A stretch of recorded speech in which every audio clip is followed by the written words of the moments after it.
Et voilà, on retournait au bloc, alors j'ai reçu un uniforme, un rayure, avec des chaussures qui étaient en bois et le contour était en genre de toile de chute.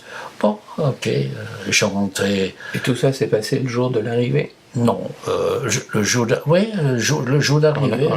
C'était de jour ou de nuit? C'était la nuit. On est arrivé, c'était 2-3 heures du matin, tu es arrivé, c'est-à-dire c'est tout ça sur la journée. Le tatouage, le numéro, les choses, et tu es ces gars, et puis tu allais en quarantaine en bloc, c'est-à-dire tu as donné tes métiers que tu peux faire, etc. Il y avait l'inscription, toute une comptabilité qui a suivi, etc. Et tout était comptabilisé. N'oublie pas, il y avait quand même 600 personnes à comptabiliser, ça tient toute la journée. La nuit, je suis au bloc. Et tout d'un coup, j'attends quelqu'un qui rentre, j'attends quelqu'un en flamand, il me dit Van België, je dis moi. Et alors j'attends quelqu'un qui dit Easy. Je dis oui. Qu'est-ce que je vois là? Je vois Sam Topper, qui était mon madrière, c'est-à-dire, si tu veux, c'est mon chef de Anoa Tsaïa, qui est rentré pour voir qui était là. On s'embrassait. Chef scout. Oui, chef scout, mouvement, oui. On s'embrassait et tout. Écoute, quand tu sors ici, tu viens me voir, je travaille à la blanchisserie. Bon, on nous emmenait au bloc, le lendemain. Ça dure 48 heures, cette histoire de blocage. J'arrive dans mon bloc et j'étais, comment on dit ça, j'étais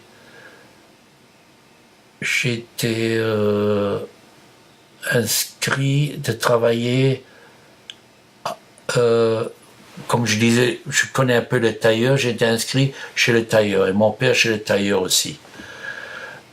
Et mon premier jour de travail, on m'emmène là-bas où sont les ateliers tailleurs, on me monte dans un étage et je suis fermé avec des gardes, et on était à peu près une dizaine de gens là. Voilà, quel était notre travail? Notre travail, c'était tous les vêtements qui sont venus avec, et que les gens portaient, et qui sont venus, qui étaient nus et tout ce vêtement venait chez nous, et nous, on devait de faire ces vêtements. Non, de faire des vêtements, c'est comme ça, parce que moi, je m'appelle mon père, il dit, écoute, voilà, il dit, encore en étant caché, il dit, voilà, dans l'épaulette ou dans les choses, on a des pièces en or, je te mets ça dedans, au cas où ça t'arrive quelque chose, tu as quelque chose à survivre. Et tout le monde a fait ça. Et ça fait toute la journée, je le faisais je trouvais des dollars, en fine linéaire, des livres sterling, des francs suisses, des petites pièces d'or, des diamants. Et on remplissait tout le jour d'une dizaine de sacs avec cette fortune. Et j'ai une dizaine de sacs, comme je dis, 100 sacs. Le camion arrivait, chargeait ça, et notre travail était... Je travaillais là-dessus 2 semaines maintenant. Naturellement, ça a été dit, si on vous attrape avec quelque chose, punition, balle dans la tête. Chaque soir, quand on sortait de travail, on se mettait à nu. On devait ouvrir la bouche. Il y a un qui nous rentrait dans le derrière pour voir si on n'a rien caché, tout ça. Et on sortait. Je rejoindrais mon père qui travaillait dans un atelier de tailleur. Et j'étais voir mon copain Sam. Il dit, écoute, Easy, voilà, je peux t'aider quelque chose. Tout était bon parce qu'on crevait la dalle. Quelle était notre portion? Notre portion, c'est comme ça. Le matin, tu recevais du café. C'était pas du café, c'était de malt. Tu recevais, ça c'est ta ration. Café, tu recevais une tranche de pain et un morceau de saucisse, et c'est tout. Et le soir, quand tu rentres, tu recevais une bol de soupe.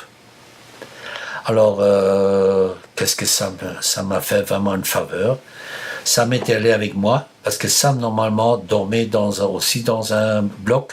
Il vient avec moi, il me présente au chef de bloc.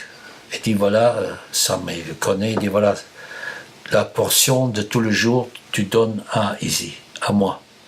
pour moi, il va me l'emmener. Hein. Bon, il dit, tu prends cette portion, c'est pour toi.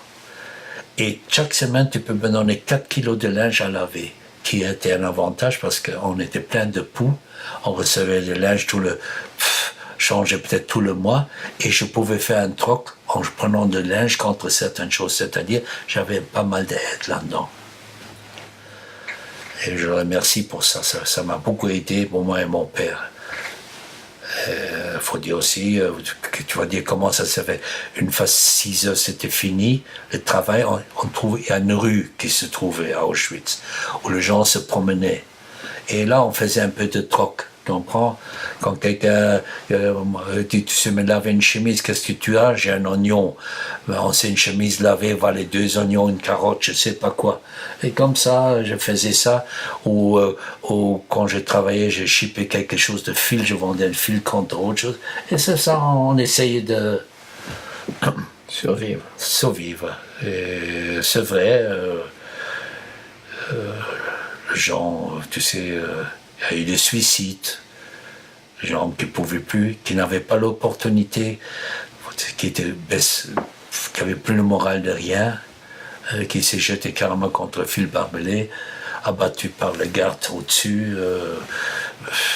Il y avait les combines, c'est-à-dire, oublie pas, c'était une ville de, si je ne me trouve pas, Auschwitz était 60-80 000 qui vivaient.